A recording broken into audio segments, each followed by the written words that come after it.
All right, drawing two. Hello and welcome to our last, what's probably going to be our last lecture of the semester. It's going to be over your semester final. And sort of the new theory that I'm going to introduce is called Gestalt Theory, which basically I'm just introducing. I know it's kind of out of left field, a totally new like system of laying out composition and all that kind of stuff. But basically, it's that I want to give you an open-ended assignment, and I feel like it's a good way to introduce this new kind of compositional theory and also give you some guidance into what you can kind of do with this final project. So that's why I give you the Gestalt theory. So here I'm going to go ahead and just start sharing the slideshow now. Where is it? There it is. Let's make sure. Yep. Okay. So this is a major project four, or the semester final, basically, over Gestalt theory and kind of open concept. And now there's one other caveat I'm going to give you in terms of what you can do for this project. But yeah, basically, first I'm going to introduce Gestalt theory. And Gestalt theory, basically, before we get into it, is a set of ideas around how making a composition and laying things out and how you balance things in a composition, how that is going to affect our psychological, or basically our brain's reaction to those layouts, to those compositions. And there are some very specific laws that are talked about in Gestalt theory, laws. They're the ideas of Gestalt theory that are kind of concrete in terms of discussing the compositional thing. Honestly, Gestalt theory is a broader theory than just a composition and drawing, but it gets into it gets into drawing, it gets into 2D artwork through this idea of composition. But what is Gestalt theory first? First of all, don't be thrown off by the weird name. It just basically means unified, and that's what composition means as well. It's essentially the idea that the human brain will attempt to simplify and organize a complex image or design. So it takes the way something is laid out and tries to make it look like one whole unit, rather than trying to break apart, or it right off the bat, like look at every single little part of a composition. How does it all work together? And then you work to divvy up the different parts and stuff. And Gestalt theory is how that kind of unified composition comes together. It's a set of rules about how to do that. So rather than just letting things be disparate parts, we will create our own subconscious aesthetic systems. All of us kind of lean towards different aesthetic systems, but basically it's just that our brains, again, it's just in order to simplify the task of looking at art, we take in the whole thing first before we break it apart into the smaller parts. So that initial take in of that full composition is important, and that's what Gestalt theory is about. It's basically the idea that the whole is greater than the sum of its parts. How does the whole thing work together? That's what Gestalt theory is. So let's dig into a few of the laws, because this is basically, I'm going to have you use one of the laws as, or at least one, I should say, as the basis of your composition. And I should also point out that these are not super mutually exclusive. You can have multiple in one composition. So let's dig into the law. So first one, proximity. It's the simplest one. It's things that are close together appear more related than things that aren't. If they're far apart, your brain doesn't connect them. If they're close together, we do. Overlapping can create this as well. If they're literally like compositionally touching, they're obviously connected very directly. So we look here at this image on the right, and we see that the people close to us in their little group are much more connected than the people out here in the smaller group to the top right. And obviously the person in the middle is just sort of floating in their own grouping, or whatever, their own separation. Basically, too, if you look here at this like bottom composition of just shapes, the idea is that even though they're different shapes, because they are in groups, they feel connected. There's the group of 2 rows of 3 next to the group of 3 rows of 3, and yeah, they feel more connected because of the gap between them. That's proximity. Another sub note on proximity is the idea of proximity flaw, which basically, because of that overlapping thing and how that can create, literally when things touch, that creates a sense of proximity. If you overlap or place things too close together so that they appear connected when they are actually not supposed to be connected, is called proximity flaw. So we look here at this image of the woman, and the way that the tree is sitting there, like coming right out of the top of her head, it almost looks like it's literally shooting out of the top of her head. And that is a really good example of proximity flaw. And there's lots of stuff like this. It's almost it's the same sort of idea that people use. They're using it to their advantage when they take those pictures of like the Leaning Tower of Pisa. Like they use perspective and they use the fact that like if you take the picture at the right angle, where it looks like their hand is holding up the Leaning Tower of Pisa, it looks like they're holding up that tower, and so that's sort of the idea of proximity flaw, even there in that very common thing that we see all the time. So. That is law number one, proximity, and its a little subnote, proximity flaw. You can use either one in your project. So continuity is the idea that objects in a line, whether curved or straight, are more related than things placed randomly. Okay, if things are just randomly put all over the page, they aren't as connected as something that is in a line. That's a fairly simple idea. Our brain will connect the smoothest path when shapes are collinear, even if they are segmented. So we look here at this bottom set of shapes, and we see there's sort of these like tombstone or gravestone shapes, and even though they are their own individual shapes, each one, because they have lined up the curves, you see this continuous curved line all the way through. That is the law of continuity. A really good example of this too in art history that is probably one of the most famous and recreated ideas of continuity. It also has to do with proximity in a different way because they are so close it creates a sense of tension and pull. But more specifically, the continuity of God's hand. This is God creating Adam. God's arm the line that moves through God's arm all the way down to his hand through his finger, and then jumps that gap to Adam's hand and moves up his finger, up his arm, right? That is a really strong continuous line. It's a strong sense of continuity. And again, it creates tension, and the proximity creates this kind of everlasting sense of like they're never quite going to touch, but they are there. They are collinear.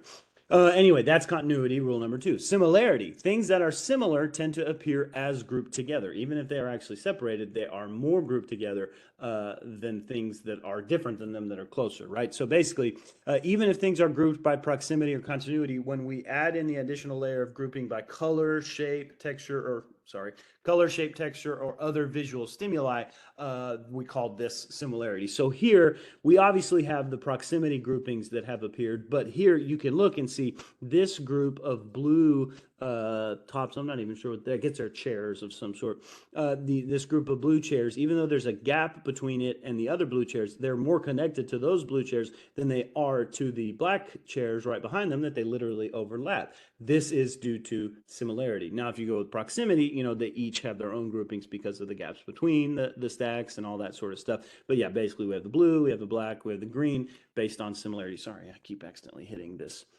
mouse pad. But in any case, that should be kind of how you see that. And yeah, if things are closer together, if they are more similar to something else, they'll be grouped. So here, there is the obvious proximity sort of grouping of the way. It's actually a grouping we're going to talk about later, or a law we're going to talk about later, called a common region.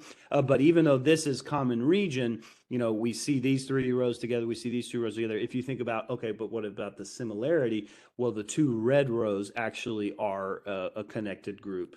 Even though they're not literally close together, we see them together because they're red, right? Versus the black ones are their own thing. So that's kind of the idea of how you can layer these up. And like, if we're talking about similarity right now, it trumps the red connection trumps the fact that they're in the different regions. So anyway, that is similarity. The next one, closure, which also has kind of a subnote as well, and you saw a teaser of this because I kept hitting the mouse. We perceive a set of objects as a group if they complete some entity. So a set of lines that don't literally make a shape, but they look like they make a shape, right? Our brain fills those in. This is basically the idea of like everything we've ever talked about with implied line, implied shape, all of that kind of stuff. It's just the Gestalt theory around the compositional theory is closure. We will ignore contradictory information to fill in gaps between perceived groups. So literally, if you look here at this very first one on the left, we see the triangle in the back, the circles, the three circles outside the triangle, and then the very white triangle that sort of appears to be floating over the top of them. But the reality is, although you see that white triangle sort of floating over everything, it's actually just three kind of pie slice cut out circles. It's little Miss Pac-Man. or I guess just Pac-Man, little Pac-Mans, kind of aligned so that they look like they create a triangle. And then furthermore, the just the outlined triangle, it's really just a bunch of V's that are again pointed so they make the idea of a triangle, but that finished triangle is not actually there. So it's really kind of a double sense of closure because you get the outline triangle in your head, and then you also get the triangle that's literally not even there at all, of the just blank space between the Pac-Man and the V's. And then here, of course, everybody should see a soccer ball just simply because of the little pentagon shapes being arranged so that they curve and they move around and they're evenly spaced. It looks like a soccer ball. And then, of course, yeah, you see the little, if you put the base of the light bulb there and then shape your hand like a light bulb, our brain creates the idea of the light bulb because of that gap inside of our hands. Again, an implied shape. It's closure. Okay. A version of this that we already talked about with the idea of shape is something called figure ground reversal, which is another, it's kind of like proximity fault. It's like a subnote on closure that you can also use to your advantage. It's a form of closure in which the relationship between foreground and background is ambiguous enough that it is not clearly visually defined. Sometimes the background looks like it may be the main, like the positive, and then sometimes it looks like the negative space, right? It's like, yeah, and vice versa, right? Sometimes the foreground or the first thing you see, if you let it, it can slip into the background, and the background can flip, right? This is figure ground reversal is what we call it. We talked about it before in this class. It happens because our brain instinctively thinks things are foreground or background, even though in some compositions they're both foreground. It just depends on how you look at it. So again, you see here in the top right, the sort of chess figures or the chess pieces that if evenly spaced, if you see the white chess pieces right off the bat probably, and then the negative space is the black. But if you flip it and think about the white pieces as negative space, you see the sort of outlines of figures facing each other. And that is a good example of figure reversal. And then of course down here, you can see the real obvious kind of cheesy little drawing of the tree, but then the branches and little objects outside the tree. If you kind of flip it and think of the white background as the positive space, you see the gorilla and lion faces and all stuff. It's the same idea as Rubens of Ace, which again we talked about before. That's figure ground reversal. And then number 5, I guess of 6 that we're going to go through is common fate or common region. Basically, this is a real simple one. Objects that are headed in the same direction are grouped. That's common fate. Objects that are in the same closed region are grouped. That's common region. Okay, so here we see the jet planes all heading off to the top right. Boom, common fate. So they are compositionally linked. Here we see all the different little dots again, and even though they are the same dots and they are all close together, because we have the lines separating this set of 5 columns from this set of 4 columns, we separate them into their different regions. That's common region. Yeah, and it kind of goes with proximity too, but it's kind of its own thing as well. Now, the last one, which is sort of the biggest one and toughest one to really super divine, so it gets this like funny name, kind of like Gestalt, is order and symmetry and order, prognance. This is basically what we also sometimes call good figure. It tells us that when our brain is presented with complex or ambiguous shapes, our brain will find the simplest way to organize them. So if it's not real obvious what the shapes are, our brain will do our best to see it. It's kind of like the idea that when you look at the clouds, you just want to see a rabbit or you want to see a face. Trying to see faces in ambiguous shapes is very common. That all has to do with this idea of good figure or prognance. But even when you simplify it down to shapes, like simple basic geometric shapes, there is a basic complexity that we try to ignore in favor of simplicity. So we don't see the Olympic symbol as a series of small almond or triangle kind of chevron shapes. We just see circles, right? We don't see each of these individual kind of eyelets and then the half circle and then the chevron circle. Like I said, you see 5 circles. Boom. Here you look here in this shape, and we know if we see it in color, that it's a triangle, circle, and square. But if you make them all the same value and color, right, our brain will just turn them into one shape altogether. We don't separate them because we don't want to think of a square in front of a circle in front of a triangle. If we're not presented with that information, we will just look at the positive and negative space. That is prognance. Okay. So a couple examples real quick I'll get through here. And, normally in class I would ask you to kind of have a back and forth what's what.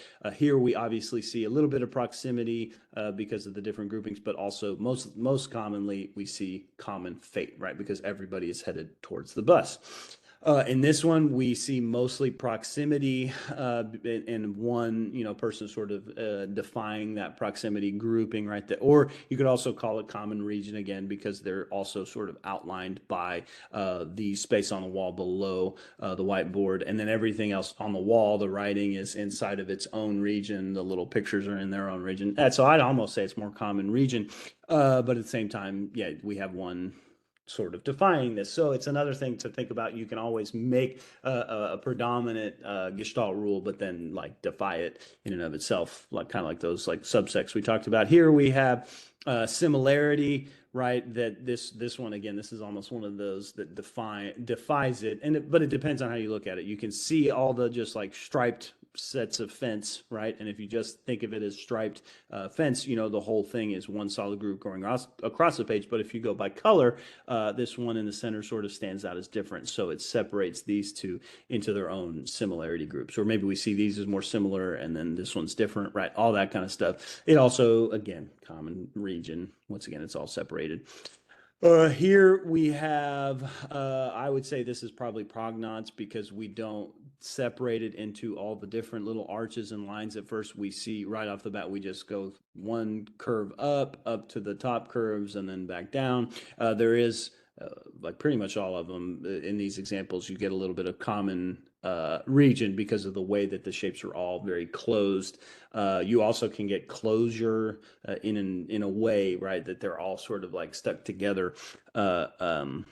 How am I trying to say that? That each shape, there is something contained inside of it, and your brain is sort of drawn to looking at what's inside of it. But I'd say more that has to do with the region, and then just the connection of everything into this one big shape rather than all these separate little shapes makes it more prognance than anything. Here we get probably first off continuity, right? Because you're going to be drawn right off the bat to this light line that cuts through the page, but there's also a little bit of figure ground reversal because pretty quick, if you recognize the faces, they pop out and that line of continuity falls back.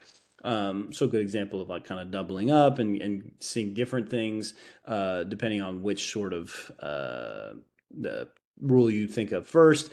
Here we have some real simple shapes once again, and it's one that you can see in two different ways. If you go with continuity, right, you'll follow the curved line here on this first one or the straight one down. Again, say the two curved lines, you'll follow the lines across the shapes if you go with continuity. But if you go by similarity, like red versus black, you will follow you will take the turn at each of these intersections. You will just follow the reds, you'll follow the blacks, and whatnot. So yeah, that's similarity kind of versus continuity. Here we have continuity. I would say that's pretty much the strongest one. You get continuity of the arrow pointing at the person. There is a little bit of common fate as well if you think of the person moving that way, although they're clearly kind of moving towards the line. But yeah, and I guess there's the tension created by the proximity that they are going to kind of meet, almost like Michelangelo's hands, but for the most part, yeah, just the continuity is the main thing you should see here. So in any case, those are just some good examples. You can always look up different examples of compositions that relate to these different laws. It's super broad, and one thing I always like to throw out is pretty much if you come up with a composition, you should be able to connect it to some sort of Gestalt rule, and then in turn change that composition to even more highlight that idea. Okay, so you're going to choose at least one primary Gestalt theory that you would like to highlight in your piece. It'll be your compositional focus. Then you're going to select one of the themes from our previous projects to include with it. That's that extra little caveat I said was coming. Basically, you're going to use one of the ideas that we talked about before in this class. So it can be color, it can be figure and value and form, like creating full form, full figure in value, or it can be gesture was kind of our first one. So basically also figure in and of itself, but also gesture and the different types of line and all that sort of stuff. So that's pretty much your main thing, but you can dig into that. Do you want to do a complementary color scheme? Do you want to do a monochromatic color scheme? Do you want to do an impressionist style piece? Right. All those kind of things. And then do you want to include the figure in high detail with full form, or do you want to just do gesture draw, all that kind of stuff? That's how you should think about this. One thing those are your two caveats, and then it's other than that, compositionally, what you want to draw is pretty much up to you. I don't want you to super draw like cartoons from your head. I want you to, even if I'm okay with you converting any human figures into being a little more illustrative or even abstracting this so that it's not 100% like representational, right? You can change it. I don't want you to just draw from your head. That's the biggest thing. I want you to research life, and then if you want to abstract it and change it, that's fine. Although I'm also open. It basically just all depends on what you make as your sketch, make as your suggestion, because I'm also kind of open to like totally, like completely non-representational, just shapes and totally like out there stuff. So really it's just kind of up to you what you want to do. But I don't want just like a completely drawn from your head, basically cartoonscape or something like that. I don't know. Just basically put together what you want, present it as your sketch, and then I'll talk to you. I'll comment on everybody about what's working about it or not. So basically, you're gonna, for the finished thing, you're gonna complete a roughly 12 by 18 composition or multiple smaller ones. That's kind of my fun little caveat there too. If you want to maybe not do just like a 12 by 18 drawing and actually like do multiple little drawings or something that basically is roughly the same square inches though as 12 by 18, which is like 204 or something like that, square inches. Anyway, yeah, I don't know. No, it's a little more than that. Anyway, anyway, on whatever surface you wish, with whatever drawing medium you wish. Now, with that, I say whatever drawing medium you want. I don't want you to try something totally new with this. I want it to be something you're fairly familiar with. Even if it's not something we've done in this class, but you've practiced it on your own, I'm pretty okay with it. But just run it by me. Let me know if you have any questions. By next class, obviously this won't be, I forgot to take that line out of there. You're typically in person, I tell you to present your idea by next class. But basically, I want you to, this week, your homework with its own due dates on Canvas and everything like that, is going to be to get a sketchbook grade done, or a sketchbook done, a fully developed sketch or a fully developed mock-up. Now note, when you see the assignment on Canvas, it will say it does not count towards your grade. That is not entirely true, because what it is that it's 20 points of your final grade. This is the last 10%. This whole thing is the last 10% of your grade. And I just, because I was trying to all fit it in there, if I put the sketch in, it would have counted as like 50%. So what I do is manually, if you finish it, I mark it as complete or incomplete. And then if you don't do it, I take 20 points off of your final project when you get it turned in, just right off the bat, if you never get me a sketch or tell me what's going on. So it's 20 points of your final grade. It's basically of your final project grade on this. So that's 2% of your overall grade. You'll lose 2 points off your semester grade if you don't do this at all. In any case, yeah, you will present the finished project for critique on our final days. Again, I should have updated this slideshow, but basically it's going to work like the other ones. You're going to upload it on the due date, upload a photo of it, and then you will go over and perform the critique assignment as per usual, and that'll be our final critique. It'll be all good. Those due dates are on Canvas. You'll see it all kind of, you should already see it there. But now this video will be linked and you can look into it. But essentially, just be sure this week you get right on the sketching or mock-up, and then you will start on the final project. So have fun, and let me know if you have questions. I'm going to go ahead and stop sharing and go ahead and stop recording. I will talk to you guys again soon. Have fun sketching, and just email me or message me on Canvas if you have any questions at all. Thank you very much.